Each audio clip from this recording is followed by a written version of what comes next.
Hello guys, Assalamu alaikum. Welcome back to Hana's Little World. എല്ലാവർക്കും ഒരിക്കൽ കൂടി Hana's Little Worldലേക്ക് സ്വാഗതം. എൻ്റെ പഴയ വീഡിയോ നിങ്ങൾ കണ്ടിട്ടില്ലെങ്കിൽ പ്ലീസ് ഒന്ന് വാച്ച് ചെയ്യുക. പിന്നെ 3 മിനിറ്റ് കണ്ടതിന് ശേഷം മാത്രമേ ലൈക്ക് ചെയ്യാൻ പാടുള്ളൂ, സബ്സ്ക്രൈബും ആ കൊച്ചു ബെൽ ഐക്കൺ കൂടെ പ്രസ് ചെയ്യാൻ പാടുള്ളൂ. പിന്നെ നമുക്കിനി നമ്മുടെ ഡിഷിലോട്ട് പോവാം. ഇന്ന് ഞാൻ അധികം പറയുന്നില്ല ഡിഷിനെ കുറിച്ച്, വെറും അത് 3 മിനിറ്റ് കൊണ്ട് നമുക്ക് തയ്യാറാക്കാവുന്നതാണ്. അതെങ്ങനെ എല്ലാവർക്കും നമസ്കാരം. ഇന്ന് ഞാനിവിടെ തയ്യാറാക്കാൻ പോകുന്നത് വളരെ ഈസി ആയിട്ട് ചെയ്യാൻ പറ്റുന്ന ഒരു മുളക് ചമ്മന്തിയാണ്, അതായത് വറ്റൻ മുളക് ചമ്മന്തി.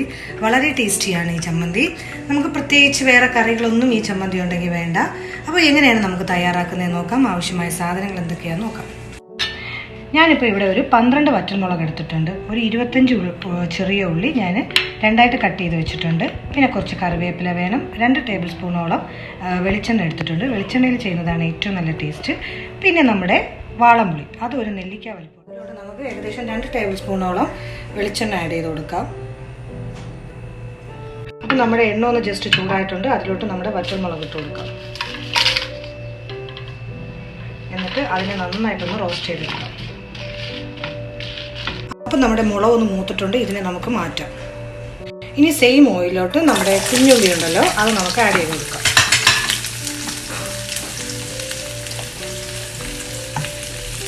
അതിലോട്ട് കറി ലീഫ് കൂടെ ആഡ് ചെയ്ത് നമുക്ക് നന്നായിട്ടൊന്ന് വഴറ്റിയിട്ട് വാളംപുളി നമ്മൾ കുഞ്ഞു കുഞ്ഞായിട്ട് പിച്ചി അതിലോട്ട് ഇട്ട് കൊടുക്കാം.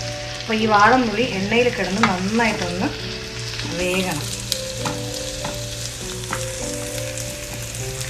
അതിൻ്റെ റിയൽ ടേസ്റ്റ് കിട്ടണമെങ്കിൽ വാളംപുളി എണ്ണയിലിട്ട് തന്നെ ചെയ്യണം. അപ്പോഴാണ് ആ റിയൽ പെർഫെക്റ്റ് ആയിട്ടുള്ള ടേസ്റ്റ് കിട്ടുന്നത്.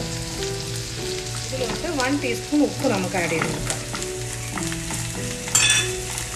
അപ്പോൾ നമ്മുടെ പരിപാടി കഴിഞ്ഞിട്ടുണ്ട്. ഇതിന് നമുക്കൊന്ന് ആറാൻ വെച്ചിട്ട് മിക്സിയുടെ ജാറിലിട്ട്, അതായത് ചെറിയ ജാറിലിട്ട് നമുക്ക് ജാറിലോട്ട് ആദ്യം നമ്മൾ നേരത്തെ വറുത്ത് വെച്ച മുളകില്ലേ, അതൊന്ന് ജസ്റ്റ് ഒന്ന് ക്രഷ് ചെയ്തെടുക്കാം. അപ്പോൾ ഞാൻ ജസ്റ്റ് ക്രഷ് ചെയ്ത് കൊണ്ടുവന്നിട്ടുണ്ട്. ഇനി നമുക്ക് ഇതിലോട്ട് ബാക്കിയുള്ള ഇതും കൂടെ നമുക്ക് ചേർത്ത് അടിച്ചെടുക്കാം. അപ്പോൾ ഇത് നമുക്ക് കുറേശ്ശായിട്ട് ആഡ് ചെയ്ത് കൊടുക്കണം. ചൂടാറിയതിന് ശേഷം മാത്രമേ നമ്മൾ അടിച്ചെടുക്കാൻ പാടുള്ളൂ, അല്ലെങ്കിൽ അതൊന്ന് ഇത്രയും നമ്മുടെ ജമ്പ് ചെയ്യും. അപ്പോൾ ഞാൻ അടിച്ചു കൊണ്ടുവന്നിട്ടുണ്ട്. ഇതിലോട്ട് ഒട്ടും ഞാൻ വെള്ളം ആഡ് ചെയ്തിട്ടില്ല. ആ ഓയിലിൽ ഇതിലാണ് ഞാൻ അടിച്ചെടുത്തിട്ടുള്ളത്.